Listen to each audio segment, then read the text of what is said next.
ఇంటిల్లి పాది పదవులు అనుభవించి కాంగ్రెస్ ఇచ్చిన తెలంగాణలో నువ్వు లబ్ధి పొందినందుకు కాంగ్రెస్ విలనైందా? అంటే గింటే ప్రజలనాలే కాంగ్రెస్ ఏమన్నా అయ్యా మీరు తెలంగాణ ఇస్తే ఇగో ఆయన గట్ట తయారైండు గిట్లా టచ్చోసిన ఆంబోతుడు మా మీద ఎందుకు వదిలిన అని ప్రజలేమన్నా ఆవేదన వెలుపుచ్చారంటే అర్థం ఉంది. కానీ నీకెక్కడిది అర్హత మాట్లాడడానికి? అంటే ఆయన ఆలోచన ఎట్లుందో ఒక్కసారి ఆలోచన చేయండి. ఆగమైందంటుండే, ఏం ఆగమైంది? నీ కుటుంబం ఆగమైందేమో, ఇంకో 10 ఏళ్ళు దోసుకుందాం అన్నది మా అర్థాంతరంగా ఆగిపోతే ఆగమైతుంది ఖచ్చితంగా. ప్రణాళికలు వేసుకొని ఉండొచ్చు కదా.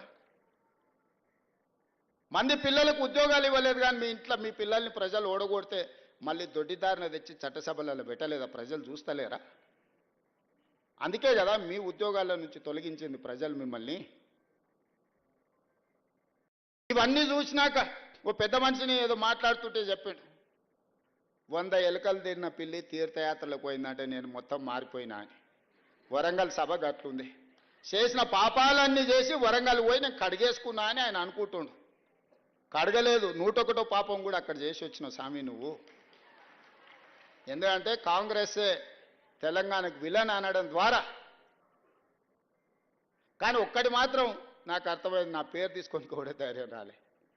మొత్తం ప్రసంగం మీరు గమనించండి, ఎక్కడైనా పేరన్నా తీసుకున్నాడా? మా కాంగ్రెస్ పార్టీ కార్యకర్తల బలం ఏందో దాన్ని బట్టి అర్థమైంది కదా. అందుకే ఈరోజు బసవన్న స్ఫూర్తిగా ప్రజాస్వామిక విలువలను కాపాడాలి, ప్రజలు మెచ్చే విధంగా పరిపాలనను అందించాలి, ప్రజల కోసం సంక్షేమ పథకాలను అమలు చేయాలి, ప్రజల అభివృద్ధి కోసం ప్రణాళికలు సిద్ధం చేయాలి, రాష్ట్ర ఆదాయం పెంచాలి, పేదలకు పంచాలి అన్న బసవేశ్వరుడి సూచనతోనే ఈ ప్రభుత్వం నడుస్తుంది, ఈ ప్రభుత్వం భవిష్యత్తులో నడుస్తుంది అని నేను చెప్పదలుచుకున్నాను. నేను కాదు, మా నాయకుడు రాహుల్ గాంధీ గారి స్పష్టంగా బసవేశ్వరుడి వచనాలతోని ప్రతి ప్రసంగంలో వారు ప్రస్తావిస్తూనే ఉంటారు. అహ్మదాబాద్లో వారి ప్రసంగం, సిడబ్ల్యూసి ప్రసంగం తీసుకోండి, పార్లమెంట్ ప్రసంగం తీసుకోండి, పాదయాత్ర ప్రసంగాలు తీసుకోండి.